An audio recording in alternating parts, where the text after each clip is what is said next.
करने के लिए काफी है। तो आंकड़े हमारे फैसला आपका में आज महाराष्ट्र के निकाय चुनाव क्या साफ संकेत हैं कि ठाकरे का गेम ओवर हो चुका है। बाल ठाकरे की विरासत उद्धव और राज ठाकरे क्या वाकई नहीं संभाल सकते? क्या बीजेपी और हिंदुत्व से दूरी ठाकरे परिवार को भारी पड़ रही है? क्योंकि परिणाम कुछ इसी तरह की तस्वीर बता रहे हैं। अब राज हो या फिर उद्धव ठाकरे, महाराष्ट्र की सियासत में अस्तित्व विहीन हो चुके हैं ठाकरे ब्रदर्स। क्या देवेंद्र फडणवीस से लड़ाई ठाकरे परिवार के खात्मे की वजह है? और सबसे बड़ी बात कि क्या रणनीति के आगे ठाकरे हो या फिर शरद पवार, सारे के सारे फ्लॉप हो चुके हैं। क्योंकि जो देश की सबसे बड़ी नगर निगम है, उस सबसे बड़ी नगर निगम पर बीजेपी का कब्जा हो चुका है। 227 सीटों में से 227 सीटें हैं कहां पर? बृहन मुंबई नगर निगम की, यानी कि बीएमसी की। 114 बहुमत के लिए चाहिए। बीजेपी अभी इस वक्त करीब 118 सीटों पर पहुंच गई है। बीजेपी और उसका गठबंधन यानी कि बहुमत के पार जा चुकी है। अब उद्धव और शिवसेना, जो उद्धव की शिवसेना है, क्योंकि शिवसेना भी तो दो भागों में बट गई है ना, तो उद्धव की जो शिवसेना है वो करीब 70 सीटों पर पहुंची है और कांग्रेस 12 सीटों पर पहुंची है। जैसे कि आप देख सकते हैं अब 114 बहुमत के लिए चाहिए, लेकिन यहां पर बीजेपी को 100, बीजेपी उसके सहयोगी दलों को 118 सीटें मिल चुकी हैं, यानी कि बहुमत से करीब 6 सीटें ज्यादा। कांग्रेस के पास मात्र 2 सीटें हैं और यहां पर अगर हम बात करें उद्धव ठाकरे की शिवसेना की तो 70 सीटों पर पहुंची, यानी कि उम्मीद से बहुत कम।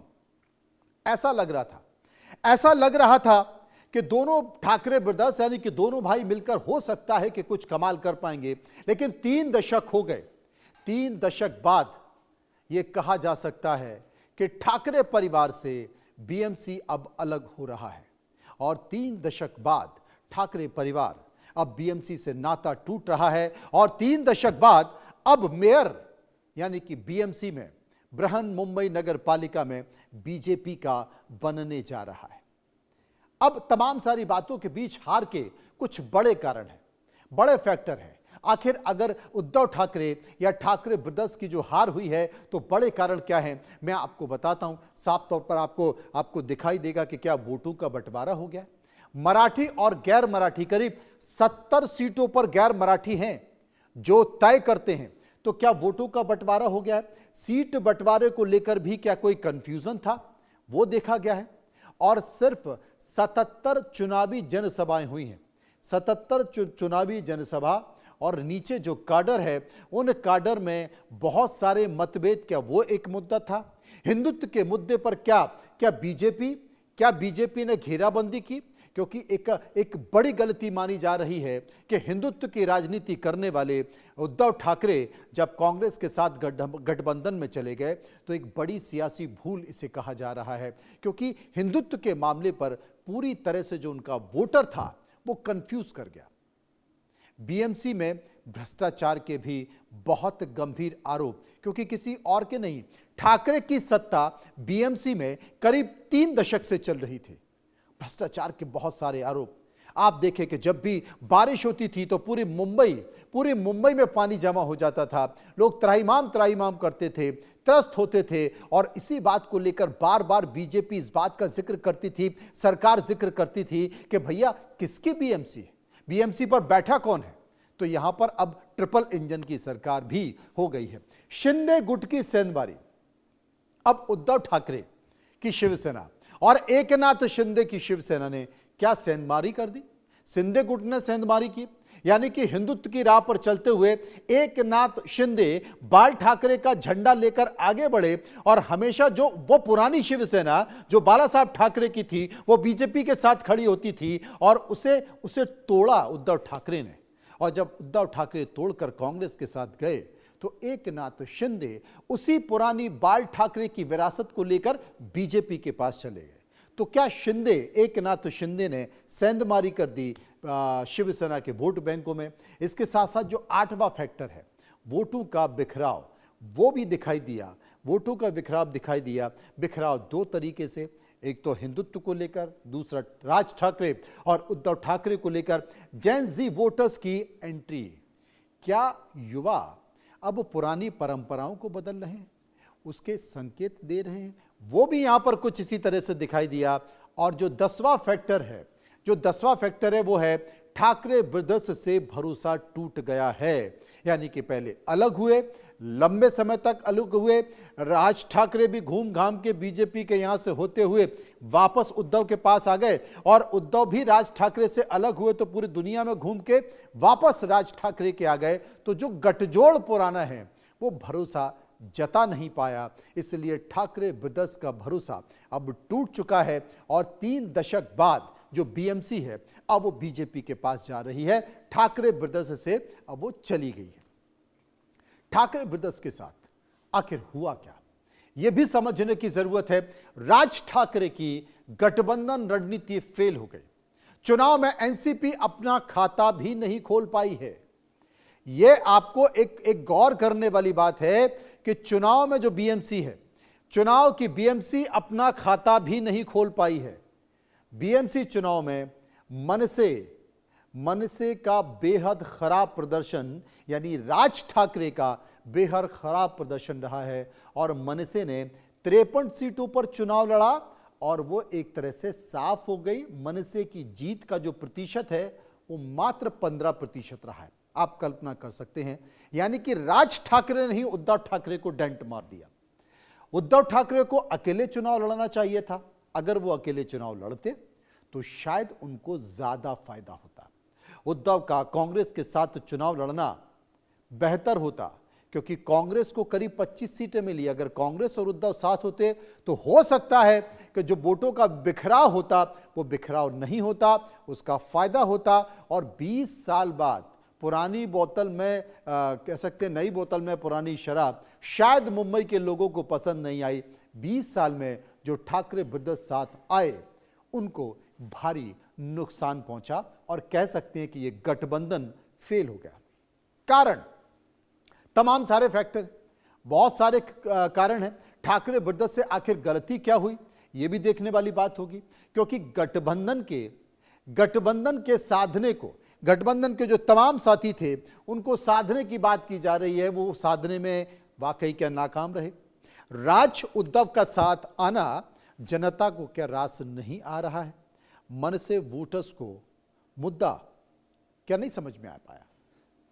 ये तमाम तरह की बातें, क्योंकि ठाकरे ब्रदर्स से जो गलती हुई है उसमें क्या एक गलती ये भी रही कि गठबंधन के तमाम साथियों को वो समझ नहीं पाए। राज उद्धव का जो साथ आना है वो जनता को रास नहीं आया कि भाई अब ये क्यों आ रहे हैं। और तमाम सारी बातों के बीच जो 25 साल की जो एंटी इनकम्बेंसी थी, क्योंकि करीब करीब 3 दशक यानी कि 25 साल से बीएमसी पर राज है ठाकरे ब्रदर्स का, तो जो एंटी इनकम्बेंसी थी उसको नज़रअंदाज किया गया। जनसभाओं की जगह प्रेस कॉन्फ्रेंस की गई, उस पर ज़्यादा जोर दिया गया। मराठी वोटों, जी हाँ, मराठी वोटों पर ही निर्भरता की गई और यूपी बिहार के वोटर्स को इग्नोर किया गया। आपको याद होगा भाषाई विवाद को इतना तूल दिया गया, और जो बात राज ठाकरे ने कही भाषाई विवाद को लेकर, उसी पर मोहर लगा दी उद्धव ठाकरे ने। और भाषा का विवाद इतना कि आप लोगों को पीट रहे हैं, मार रहे हैं, यहाँ तक कि जो मराठी मानुष है उसको भी ये पसंद नहीं आया, क्योंकि कहा जाता है कि अगर उत्तर भारतीय थम गए तो मुंबई थम जाती है। ये तमाम तरह के संकेत, इस बात का जिक्र किया जा रहा था। अब ठाकरे ब्रदर्स की ताकत क्या थी ये समझिए। ठाकरे ब्रदर्स की जो ताकत थी वो ताकत ये थी कि बाला साहब की पॉलिटिकल लेगेसी थी। पॉलिटिकल लेगेसी, भाषा, परिवार, स्थानीय होने का फायदा यहां पर उनको मिलता था, और बाला साहब के प्रति जो प्यार और सम्मान था वो बहुत ज्यादा था महाराष्ट्र के लोगों में। ये उसे भुना नहीं पाए। मराठी मानुष के इमोशनल जो कनेक्शन था वो उसको कनेक्ट नहीं कर पाए, वो जोड़ नहीं पाए। हिंदू, मुस्लिम, मराठी, गैर मराठी के जो मुद्दे थे उस पर वो राजनीति ज्यादा फोकस उन्होंने कर दी, विकास को तरजीह नहीं दी। बीएमसी में जो इतने लंबे समय से उनका जो प्रभाव था, जो सत्ता थी, उस सत्ता में लोगों में भरोसा पैदा नहीं कर पाए। अब क्या हुआ? बाल ठाकरे की विरासत चली गई। मातोश्री महाराष्ट्र की पॉलिटिक्स का जो पावर सेंटर था वो अब नहीं रहा, क्योंकि बीएमसी में जो पराजय हुई है, जो हार हुई है, अब ये पावर सेंटर भी खत्म हो जाएगा। स्वराज को राज ठाकरे ने नई पहचान दिलाई थी, वो भी एक तरह से खत्म हो जाएगी। मराठी मानुष का नैरेटिव बाला साहब ने दिया था, वो थाम नहीं पाए। मराठी की जो महाराष्ट्र की जनता के मन में जो बाला साहब ठाकरे का सम्मान था, उस सम्मान को भी वो बना नहीं पाए। हिंदुत्व का मुद्दे से तो पहले ही भटक चुके थे। शिवसेना का सबसे जो मजबूत टूल था, उस टूल से पहले ही अलग हो चुके। तो बाला साहब के नाम पर जनता को साथ लाना आसान था, लेकिन शायद अब राज ठाकरे हों या बाल ठाकरे हों, अब जनता साथ नहीं दिखाई दे रही है। अब बीजेपी से क्यों दूर हुए उद्धव ठाकरे और कितना नुकसान हुआ, यह भी समझने की जरूरत है, क्योंकि बीजेपी के आगे उद्धव की शिवसेना हमेशा नंबर 2 पार्टी पे थी और नाराजगी इसी बात को लेकर थी। बीजेपी ज्यादातर राजनीतिक फैसले खुद लेती थी। उद्धव गठबंधन में ताकतवर बनाना चाहते थे, लेकिन ऐसा हो नहीं पाया। बीजेपी उद्धव को मनमानी नहीं करने दे रही थी। चुनावों में बीजेपी उद्धव की पार्टी से बेहतर प्रदर्शन करती थी, लेकिन उद्धव बीजेपी की पॉलिटिकल छाया से बाहर आना चाहते थे, क्योंकि मुंबई में, महाराष्ट्र में बीजेपी मुख्यमंत्री अपना बनाना चाहती थी और मुख्यमंत्री खुद बनना चाहते थे। उद्धव ठाकरे अपने बेटे को बनाना चाहते थे और बीजेपी को यह बर्दाश्त नहीं था। अब बीएमसी की जंग क्यों हुई, यह समझने की जरूरत है। क्यों बीएमसी चुनाव इतना महत्वपूर्ण होता है और क्यों बीएमसी चुनाव हमेशा इतना ज्यादा हाईलाइट होता है, चर्चा में होता है, यह आपको समझने की जरूरत होगी, क्योंकि पैसा या फिर सियासी वजह। बीएमसी एशिया की सबसे अमीर सिविक बॉडी है। बीएमसी का बजट करीब 74,000 करोड़ रुपए का है। बीएमसी का बजट भारत के कई राज्यों के बजट से ज्यादा है। उदाहरण के तौर पर गोवा राज्य, हिमाचल प्रदेश, नॉर्थ ईस्ट के बजट से ज्यादा बीएमसी का बजट है। बीएमसी पैसा कमाने का एक बड़ा जरिया है। इंफ्रा डेवलपमेंट के लिए बीएमसी के पास बड़े बड़े कॉन्ट्रैक्ट हैं। बीएमसी के पास मुंबई के रेवेन्यू का एक बड़ा हिस्सा आता है और यूं कहें कि पूरे महाराष्ट्र की जान अगर कोई है तो वो बीएमसी है। सबसे बड़ी भूल जिसका जिक्र हम कर रहे हैं, कांग्रेस के साथ जाना क्या उद्धव की सबसे बड़ी भूल है, क्योंकि कांग्रेस के हाथ मिलाना बाला साहब ठाकरे कभी नहीं चाहते थे। वो हमेशा उनके उसूलों के खिलाफ होता था। बाला साहब कांग्रेस को बेहद नापसंद करते थे। शिवसेना के समर्थकों को यह बात बिल्कुल पसंद नहीं आती और कांग्रेस के साथ जाने से वोटर्स कंफ्यूज हुआ। कांग्रेस हिंदुत्व के एजेंडे से हमेशा दूर रही और उसका खामियाजा भुगतना पड़ा ठाकरे ब्रदर्स को या उद्धव ठाकरे को। भाषा का मुद्दा, मराठी का मुद्दा, ये तमाम मुद्दे हिंदू विरोध का चुनाव के लिए शॉर्टकट टर्म निकालना कि वहां आपने बहुत कम तरीब में कि कैसे कहा, कैसे जगह बना सकते हैं। चुनाव आ गया तो भाई उत्तर भारतीयों को पीटना शुरू कर दो, उनको चाटे मारना शुरू कर दो। उनसे पूछो कि तुमको मराठी आती है कि नहीं आती है, मराठी बोल कर दिखाओ। किसी ने कहा मराठी आती है लेकिन दादागिरी से तो नहीं बोलूंगा, तो पिटाई शुरू हो गई। ये तमाम सारी चीजें उत्तर भारतीयों को ठाकरे ब्रदर्स साथ नहीं ला पाए और मराठी जनता राजनीति नहीं बल्कि विकास चाहती थी। राज उद्धव का जो साथ आना जनता को मौका परस्ती लगा और जनता ने टंगड़ी मार दी। राज ठाकरे का जो वोट बैंक है, बीते 2 दशक से अलग अलग था। भाइयों के साथ आने से जनता किसे वोट करना चाहती है, किसे वोट करे, ये समझ नहीं पाई और यहां पर कंफ्यूज हो गया और उसे सीधी सीधी बीजेपी दिखाई दी और एकनाथ शिंदे की शिवसेना दिखाई दी और लोगों ने वहां पर वोट कर दिया। बावजूद इसके करीब 70 सीटों के साथ अपनी उपस्थिति अब भी दर्ज किए हुए हैं उद्धव ठाकरे। ये भी अपने आप में एक उपलब्धि से कह सकते हैं कि इतना कुछ होने के बावजूद भी अपनी जमीन को बचाए रखा यहाँ पर उद्धव ठाकरे ने। और सबसे बड़ी बात है, क्या राज ठाकरे नुकसान कर गए? क्या कांग्रेस का पुराना साथ आना नुकसान कर गया? या कांग्रेस अगर अभी मिलकर चुनाव लड़ती तो ज्यादा फायदा होता? कुछ मेहमान मेरे साथ जुड़ेंगे, उन पर चर्चा करेंगे, समझने की कोशिश करेंगे। संजय द्विवेदी जो कि नेता शिवसेना उद्धव ठाकरे एक बार मेरे साथ मौजूद हैं, उनसे मैं समझूंगा। संजय द्विवेदी, आप क्या मानते हैं शिवसेना का जो परिणाम निकल कर आया, उस परिणाम को आप कैसे देखते हैं? क्या ये गलती हो गई, ये कंफ्यूजन हो गया, या उसकी उम्मीद नहीं थी, या इसकी उम्मीद थी कि यही होगा? मनोज जी, धन्यवाद आपको। जो आपने भी एक बात कही कि बाला साहब ठाकरे कांग्रेस समझौता नहीं करना चाहते थे, ना उन्होंने किया कभी। मैं थोड़ा सा ठीक कर दूं, उन्होंने इंदिरा गांधी से एक बार, शिवसेना ने मुंबई के जो उद्योगपति थे उनके खिलाफ लड़ाई लड़ी, और उस लड़ाई में इंदिरा गांधी प्राइम मिनिस्टर थी, वो बैन लगाने जा रही थी। खैर बाला साहब उनसे मिले, 4-5 घंटे की मुलाकात हुई। इसके बाद बाला साहब ठाकरे ने इंदिरा गांधी का समर्थन किया, अपने प्रत्याशी भी नहीं खड़े करते थे, और उनका प्रचार तक उन्होंने करने के लिए उन्होंने कहा। 84 में अगर मृत्यु न होती तो शायद कांग्रेस का गठबंधन बराबर बना रहता है। तब इसके बाद ही जो है अटल बिहारी वाजपेयी ने देखा कि साहब यहाँ पे हमारे पैर नहीं जम पा रहे हैं, तो अटल बिहारी वाजपेयी ने बाला साहब से बात की। उन्होंने कहा ठीक है, मैं आपसे समझौता कर लेता हूँ, और उन्होंने समझौता कर लिया। 30 साल तक समझौता रहा भाई साहब। 30 साल समझौते में क्या हुआ, मोदी जी 2014 में आए। मोदी जी का इतना बड़ा उपकार किया था मोदी जी के लिए उन्होंने, लेकिन उन्होंने उपकार का बदला बड़े अच्छे ढंग से दिया कि उन्होंने पार्टी तोड़ दी। पार्टी तोड़ दी, कोई बात नहीं। आज उद्धव उद्धव साहब ठाकरे के पास ना तो चुनाव चिन्ह है, ना उनके पास पार्टी का नाम है। उन्होंने चुनाव से मिलकर घोटालेबाजी करके एक नाथ शिंदे को पार्टी का नाम दिला दिया।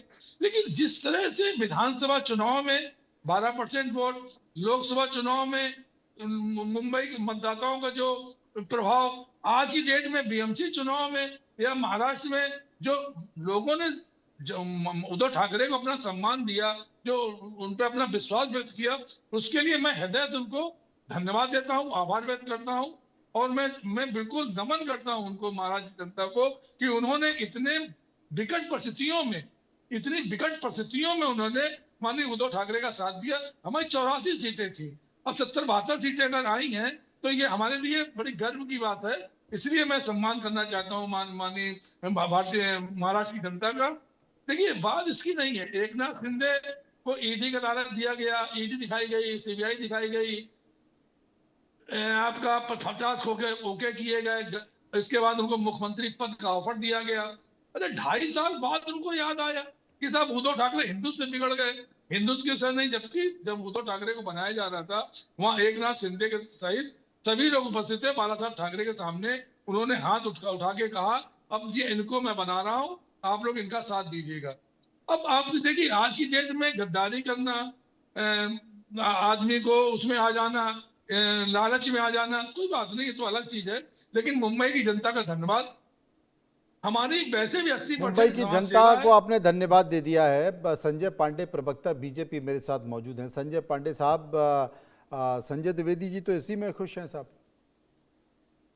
पहले तो मैं आपके चैनल के माध्यम से भारतीय जनता पार्टी के प्रत्येक कैडर को, कार्यकर्ताओं को मैं बहुत बहुत साधुवाद देना चाहता हूं। महाराष्ट्र की जनता, जिन्होंने माननीय नरेंद्र मोदी जी के विकास के मॉडल को, माननीय देवेंद्र फडणवीस जी के विकास के मॉडल को उन्होंने अपनाया, और इतना भारी बहुमत में हमें पूरे महाराष्ट्र भर में महापालिका चुनाव में जीत दिलाई। अब विषय आता है कि जैसे आप कह रहे थे कि बाला साहब ठाकरे ने मोदी जी पर एहसान किया, मोदी जी का मदद किया, और उनके बदले में इन्होंने उनकी पार्टी तोड़ दी। अब विषय ऐसा है कि पार्टी वास्तविकता में तोड़ी नहीं, पर पार्टी का नेतृत्व बदल गया। जो उद्धव ठाकरे पार्टी के सर्वे सर्वा थे, प्रमुख थे, उनकी जगह एकनाथ शिंदे आ गए। बात नंबर 1। अब दूसरी बात, बाला साहब ठाकरे की तुलना उद्धव ठाकरे या राज ठाकरे या बाकी कोई भी ठाकरे, इनसे की नहीं जा सकती। क्यों? क्योंकि इसका विश्लेषण ये लोग कर नहीं रहे हैं। कि मुझे याद है, हम तो युवा मोर्चा के वार्ड और मंडल के पदाधिकारी थे, पर बाला साहब ठाकरे शिवसेना के प्रत्येक शाखा प्रमुखों के लिए उनके दरवाजे 24 घंटे 365 डेज खुले रहते थे। पर उलट इसके कि उद्धव ठाकरे अपने मंत्रियों को मिलने के लिए 4-4 महीने में टाइम नहीं देते थे। आप एक बात समझ लीजिए, अगर हमारा नेतृत्व कोई कर रहा है तो हमें अधिकार है एक कार्यकर्ता के तौर पे कि हम कभी भी अपनी समस्या लेकर के उनके पास जाएं। अब उद्धव ठाकरे एक ऐसे व्यक्ति बने मुख्यमंत्री, और उनके पैतृक तौर पे वो शिवसेना के अध्यक्ष भी बने, पर उनके अंदर बाला साहब के एक भी गुण नहीं निकले। हिंदुत्व की भूमिका को छोड़ दी, हिंदुत्व को तिलांजलि दे दी, और इसकी वजह से जो आम शिव सैनिक था, उनके नेता या कैडर, ये घुटन महसूस कर रहे थे। और उस घुटन में इन्होंने कहा कि उन्होंने सोचा कि बाला साहब ठाकरे का अगर विचारधारा वारसा अगर आगे लेके जाना है, हिंदुत्व के एजेंडा को आगे लेके जाना है, तो उन्होंने निर्णय लिया कि हम इस कुर्सी को बदल देंगे। और उन्होंने उद्धव ठाकरे को उठा करके साइड कर दिया और उसके ऊपर बैठ गए। अब इसमें इनको विश्लेषण ये करना चाहिए कि भाई बाला साहब के गुण हैं क्या इनके अंदर, और अगर गुण होते तो इतने बड़े पैमाने पे महाराष्ट्र की जनता इनको ऐसा मैंडेट देती। बात नंबर 1, मी मतलब ठाकरे मतलब मराठी, ठाकरे मतलब मुंबई, ठाकरे मतलब महाराष्ट्र, ये भ्रम आज मराठी मानुस ने तोड़ दिया है। एक अकेला देवेंद्र फडणवीस क्या कर सकता है? सुप्रिया सुले ने कहा था, एक अकेला देवेंद्र फडणवीस शरद पवार की राष्ट्रवादी कांग्रेस पार्टी को, आप आंकड़े देख लीजिए, 95% जगह पे शरद पवार की राष्ट्रवादी कांग्रेस 0 पर है। एक अकेला देवेंद्र फडणवीस ये कर सकता है। क्यों कर सकता है? क्योंकि वो नेता है, जन नेता है, अपने हर कार्यकर्ता के लिए ऑलवेज अवेलेबल 365 डेज 24/7। पर अपनी कमियां छुपाने के लिए इन लोगों के पास दुनिया भर के फॉल्स नैरेटिव, दुनिया भर की फॉल्स न्यूज, यही है। मैं अगर हार रहा हूं तो मैं उसका आत्मचिंतन करूं और उसके वास्तविकता पर जाऊं, तब मैं आगे बढ़ सकता हूं। लेकिन अगर मैंने एक भ्रम फैला रखा है अपने अगल बगल कि नहीं इसी वजह से ये जीत रहे हैं, इसी वजह से हो रहा है, तो इनका हालत आने वाले समय में और ज्यादा गर्त में जाएंगे। दूसरी बात कि मराठी का मुद्दा, मराठी मानुस को पता चल गया है कि जब चुनाव आते हैं तो मराठी मानुस की बात आती है, उसके बाद मराठी मानुस भूल जाते हैं। आज देवेंद्र जी जो एक कार्यकर्ताओं के चुनाव में पूरे महाराष्ट्र भर में हर महापालिका में सभा लेते हैं अपने कार्यकर्ताओं, अपने कैडर को मजबूत करने के लिए, तो नेता कौन है जो अपने कार्यकर्ताओं के साथ खड़ा रहे? पर उलट इसके ये लोग सिर्फ पिंपरी चिंचवड और पुणे तक सीमित रहते हैं। राष्ट्रवादी कांग्रेस, ठाकरे बंधु मुंबई थाना तक ही सीमित रह जाते हैं। तो इनके अंदर नेतृत्व करने के लिए इनके पास न कोई नेता है, न नीति है, न नियत है, और इसीलिए आज इनकी ये हालत है। महाराष्ट्र के मराठी मानुस ने बता दिया कि ये मतलब मराठी नहीं, ये मतलब महाराष्ट्र नहीं। और दूसरी बात, मराठी मतलब अस्मिता की ठाकरे बात ये लोग मतलब करते। मराठी नहीं, ठाकरे मतलब महाराष्ट्र नहीं, और ठाकरे मतलब बीएमसी नहीं, ये साफ तौर पर बता दिया। बिल्कुल। फैजान मिर्जा साहब, आप कहां हैं? दूसरी बात राष्ट्रवादी कांग्रेस पार्टी कहां चली गई? 0 पे। मसला वो नहीं है कि ये जो कह रहे हैं कि महाराष्ट्र की जनता ने ये बता दिया कि उद्धव ठाकरे या एनसीपी ये बॉम्बे को नहीं चलेंगे। मसला ये है कि केंद्र सरकार और जांच एजेंसियों को और उसके बाद में इलेक्शन कमीशन को हाथ में लेकर जिस तरह से महाराष्ट्र के अंदर ईवीएम, और आज सुबह कल हमने ये देखा जब वोटिंग हो रही थी कल सुबह, तो जो इंक थी उसका भी मसला हमने देखा कि किस तरह इंक मिट जा रही थी। तो ये सारे मसले इन लोगों ने बहुत अच्छे से टैकल किए हैं और हैंडल किए हैं और मैनिपुलेट किए हैं। वोटर्स महाराष्ट्र के अंदर त्रस्त है, और कहीं ना कहीं बीजेपी के विरोध की लहर थी महाराष्ट्र में, लेकिन वोटर्स को और सारी चीजों को मैनिपुलेट करके ये जीत को मैनेज किया हुआ है, ये पूरी जीत मैनेज की गई है, ये मेरा दावा है। अच्छा, मतलब आप कहना चाहते हैं संजय पांडे जी, मतलब मैनेज कर लिया आपने, तो खेला कर दिया। 13 करोड़, ऐसा है कि मुंबई में 1 करोड़ 10 लाख मतदाता हैं। मैं सिर्फ मुंबई की बात करता हूं। ठीक है। अब आप मुझे बताइए कौन सी ऐसी यंत्रणा है कि 1 करोड़ 10 लाख, 1 करोड़ 20 लाख लोगों को मैनेज कर सकती है? अब ये समस्या यही कल है से वोटर कि लोगों के जो रुझान आ रहे अंधे को थे, जो लोग अंधे वोट को करने के आंख लिए दी जा जा रहे थे, सकती है, आप आंखों उन वाले लोगों के अंधे को आंख रुझानों नहीं को दी जा देखिए सकती। कल के, फिर अरे आपको पता फैजान चलेगा साहब, कि ये क्या हो रहा संजय था। पांडे अरे कह रहे हैं रुझानों कि की क्या अंधे बात को कर रहे हैं आंख दी जा सकती है, पर आप जैसे अंधे को तो वो भी नहीं दी जा सकती। क्योंकि आंखों वाले अंधे हैं, ये संजय ये पांडे देखना ही साहब नहीं जो चाहते कह रहे हैं ना, वास्तविकता। ये केंद्रीय एजेंसियों और इलेक्शन कमीशन द्वारा पहुंची हुई बुलंदियों पर जो इतरा रहे हैं ना, ये भूल रहे हैं कि इनकी बुलंदियों को हम जमीन से देख रहे हैं। ये जितना आसमान पे जा रहे हैं ना, हम जमीन से इनको देख रहे हैं, ये कितना ऊपर जाने की कब कोशिश तक कर रहे हैं। देखेंगे? भैया आप जमीन से ही देखिए, ठीक है। तुम ये बादे मुखालिफ से तू ना घबराए हम तो औकाफ, ये तो जमीन से ही चलती है तुझे देखेंगे ऊंचा उड़ाने के जनाब, लिए। हम तो जमीन से ही ऐसा है, देखेंगे, हम क्योंकि हम तो जमीन से जमीन के जुड़े हुए लोग लोग हैं। हैं ना। हम खड़े रह अगर के आप जमीन के मुद्दे देख रहे हैं ना, हम खड़े रह अगर के आप जमीन के मुद्दे देख रहे हैं। हम गली में रहकर गली की बात अरे तो करते हैं, कब गली में तक रहकर हम जमीन पे दिल्ली की अगर बात देखेंगे आप नहीं जनाब? करते। अगर आप जमीन से जुड़े हुए हम होते गली में रहकर दिल्ली की तो बात नहीं कर रहे जनाब। भाई साहब, आप अगर जमीन से जुड़े हुए होते तो जमीनी ये मुद्दों को चुनाव मूल पकड़ते। मुद्दों पर लड़ा जाना था। जिस चुनाव को मूल भैया मुद्दों पर आपने लड़ना था, आपने तो मराठी उस अस्मिता चुनाव के को मुद्दे पे चुनाव भारतीय लड़ा। जनता पार्टी, उस चुनाव को बीजेपी मतलब भारतीय जनता पार्टी ने अपने मित्र पक्ष एमआईएम के साथ पूरा जातिवादी रंग दिया है महाराष्ट्र के अंदर। ऐसा अच्छा, है कि अगर अगर आप जमीन पे होते तो आप जमीन की नब्ज पकड़ पाते।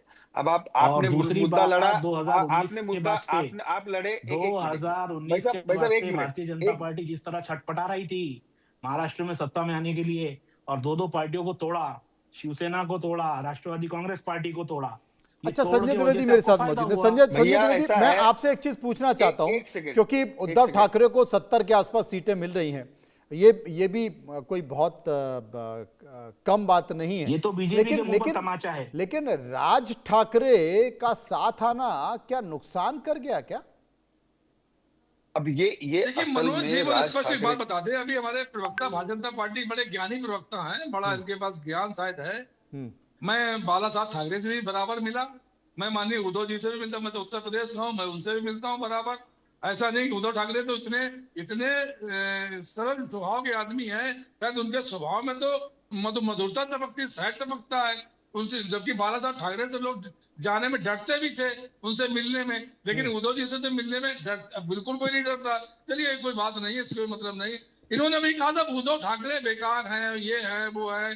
सब 2014 से 2019 तक गठबंधन क्यों किया भाई? मैंने बेकार नहीं कहा उनसे, नहीं आप सुनिए ना, आपने जो बात की मैंने 30 साल से सुनी, गठबंधन में थे ना आपने उद्धव कहा ठाकरे के मैंने साथ तो सुना। आपने। अब सुन लीजिए, तो 2014-2019 से गठबंधन का ही किया। 2017 में 84 सीटें बीएमसी हमारी आई थी, तो 82 सीटें इनकी आई थी, क्यों हमको समर्थन दिया भाई? और जब 2019 में हमने अपनी सरकार बना ली, तो इन्होंने समर्थन वापस बीएमसी में क्यों नहीं लिया? दूसरी बात देखिए, एक नाथ शिंदे जब उद्धव ठाकरे मुख्यमंत्री बन रहे थे, तब उनको याद नहीं है हिंदुत्व की या बाला साहब ठाकरे सिद्धांतों की या आज सम्मान की, अपने आज सम्मान की? 2.5 साल बाद उन्हें याद आया जब मुख्यमंत्री बनाने की पेशकश कर दी गई। भाई इस बार मुख्यमंत्री क्यों नहीं बनाया गया? उस बार 105 उनके 100 से ऊपर बीजेपी विधायक थे उस समय मुख्यमंत्री क्यों बना दिया है? क्यों तोड़ने की? आप कहते थे मैंने तोड़ा नहीं है, अच्छी बात, आप कह रहे तोड़ा नहीं, तो उन्हें मुख्यमंत्री क्यों बना दिया? तो कहीं किनारे चले जाते, न सरकार उसमें होती, किनारे चले। सुप्रीम कोर्ट की क्लियर आदेश था कि बीप जो माना जाएगा वो उद्धव ठाकरे का बीप माना जाएगा, लेकिन चूंकि इनका लोकतंत्र विश्वास नहीं, प्रजातंत्र विश्वास नहीं, इनको सिर्फ तानाशाही चाहिए। स्पीकर और तानाशाह, दबाव तंत्र स्पीकर चाहिए। तानाशाही का है। इसके बाद इनके जो चुनाव आयोग के जो आयुक्त हैं, उनको बाकायदा इन्होंने अंडर कवर कर दिया कि उनके खिलाफ कोई बोल ही नहीं सकता है, ना उनके खिलाफ कोई रिट दायर कर सकता है। जब चुनाव आयोग इतनी इतनी सहूलतें मिली हुई हैं उनके आयोग के अध्यक्ष को, तो वो उनकी सेवा क्यों नहीं करेगा? अब सेवा कैसे करता है, कैसे नहीं करता, ये तो बीजेपी वाला भाई बता सकता है। लेकिन हाँ, हमें हमें हमें संतोष है कि हम इतनी होने के बाद भी, अगर जनता ने इनके कहने के बाद भी जनता ने इनको अगर समर्थन दिया, सहयोग दिया, तो मैं नमन करता हूँ, सैल्यूट करता हूँ जनता को कि उन्होंने मानी। उद्धव आज जो कहते थे कि साहब असली शिवसेना एक नाथ शिंदे की है, अभी तक ये कहा जाता था, तो भैया असली नकली की पहचान कैसे होगी सर? असली नकली पहचान ऐसे होगी कि उनको भी पार्टी चुनाव चिन्ह मिलता, पार्टी का नाम ना मिलता, और हमारे पास तो वैसे ही नहीं था। इसके बाद आप आ जाइए मतदान में, हम तो चैलेंज देता हूँ, मैं आज इसके माध्यम से चैलेंज देता हूँ एक नाथ शिंदे की पार्टी को कि वो शिवसेना नाम हटाते, तीर कमान हटाते, और उसके बाद मैदान में आ जाए, लड़ने आके लड़के देख ले कि उनके पास कितनी दम है। तो आज उद्धव ठाकरे ने दिखा दिया कि 12% विधानसभा में लाए, 70 से ऊपर सीटें आज यहाँ दे रही है, हमारी आप 84 कह रहे हो सीटें कि चुनाव चिन्ह का अगर- कंफ्यूजन हो गया, लेकिन एनसीपी के फैजान बैठे हैं वहां, तो कोई वहां की क्या तकलीफ है? वहां भी यही पीड़ा है, यहाँ पर भी यही दर्द है।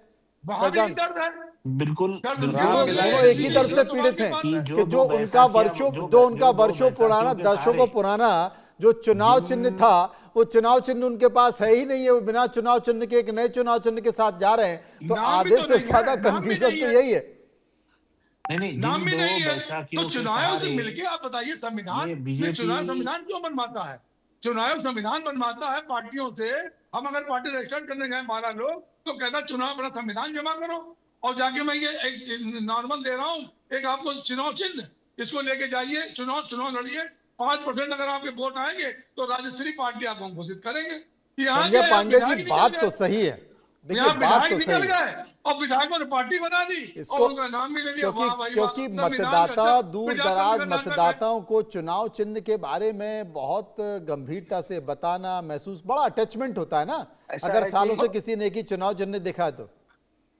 मुझे एक बात का जवाब दीजिए 3 से 4% कि क्या वोट तो चुनाव चिन्ह मिलते हैं सर। इतना पुराना चुनाव चिन्ह हमारा एनसीपी का है, 3 से 4% वोट तो उसमें मिल जाते हैं ना। आदमी, बहुत से आदमी सोचते हैं, चलो हाँ शिवसेना धुंधवाड़ है, चलो दे देखिए दो वोट, पांडे चलो जी, दे दो वोट। दोनों बैठे हुए, दोनों का दर्द एक ही है। नहीं, राम मिलाए जोड़ी। एक बात, मैं एक संजय जी से बात नहीं, पूछना राम मिलाई चाहता हूं जोड़ी कि नहीं, चुनाव राम मिलाई जोड़ी ये नहीं बनो। कोई राम मिलाई जोड़ी वाली बात प्रवक्ता नहीं जी है। यहाँ पर जो बीजेपी फैक्ट है वो प्रवक्ता, फैक्ट है ये तानाशाही कि है, चुनाव मुझे- चिन्ह का तानाशाही कंफ्यूजन तो चली मुझे- किसी था, की नहीं है, लेकिन न मैं रावण की आपके चली, समय तो न नहीं बोला। कंस की चली, कमीशन का किसी भारतीय की जनता तानाशाही नहीं पार्टी चली। को साथ था। वो साथ के वजह से भारतीय जनता पार्टी महाराष्ट्र के अंदर परफॉर्मेंस दिखा पा रही है। अगर इलेक्शन कमीशन का साथ छूट जाए तो भारतीय जनता पार्टी के लाले पड़ जाएंगे। अच्छा, मैं पूछूं? हाँ पूछ लीजिए सवाल। पांडे जी। क्या ये दोनों महानुभाव भारत के संविधान को मान्य करते हैं? दोनों महात्मा बिल्कुल बिल्कुल मान्य महात्मा। करते हैं। बिल्कुल मान्य करते हैं। आप तो नहीं जब मानते हो, हम तो संविधान, मानते हैं, आप नहीं अरे मानते हो भैया, ना, आपके सुप्रीम कहने कोर्ट से ये क्या है। होता है?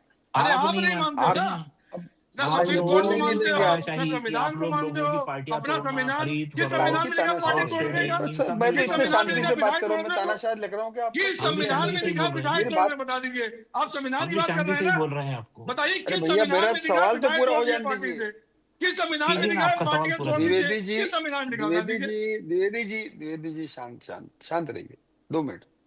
हम्म। अगर आप परम पूज्य बाबा साहब अम्बेडकर जी का संविधान मानते हैं, डेमोक्रेसी को मानते हैं कि नहीं? बता बिल्कुल दीजिए। मानते तो हैं। बोलिए ना उसके आगे। मानते हैं? आप भी मानते हैं द्विवेदी जी? बिल्कुल, क्यों नहीं मानेगा भाई, संविधान नहीं माने तो कहाँ जाएंगे आप? रुक जाइए। तो सीधा सवाल ये है कि संविधान ने आपको अधिकार दिए हैं, जो आप ये सब बोल रहे हो, तो कॉन्स्टिट्यूशन में अलग अलग फोरम है, आप इसकी कंप्लेन कर सकते हो, इसके ऊपर एक्शन ले सकते हो, इसके ऊपर वो भी तो आप ही के हाथ अरे में है। कमाल कर रहे हैं आप संविधान संजय पांडे जी, मतलब संजय पांडे जी मतलब इतनी ये सब महत्वपूर्ण कुछ बात आपके कर रहे हैं और बच्चा संजय द्विवेदी नहीं है। इतने जोर से हंस रहे हैं।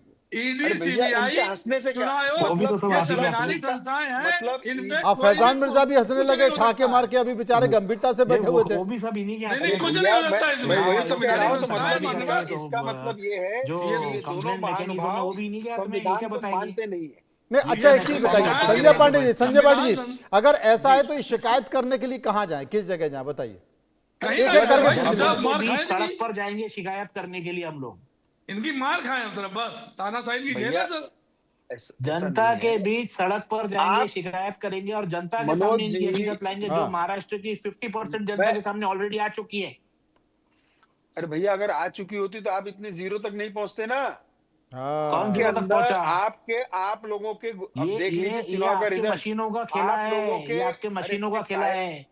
हमको भैया, ऐसा है, हमको मनोज हमारी जी, सभाओं में मनोज पैसे जी, देकर मध्य मनोज प्रदेश से जी, भीड़ बुलानी नहीं पड़ती। मनोज जी, ये अगर आपकी मशीनों का मशीन खेला का है। खेला ये क्या होता, बता रहे हैं आप हमको? तो क्या ठाकरे बंधु और इनके कांग्रेस वगैरह को 70-80 सीटें मिलती?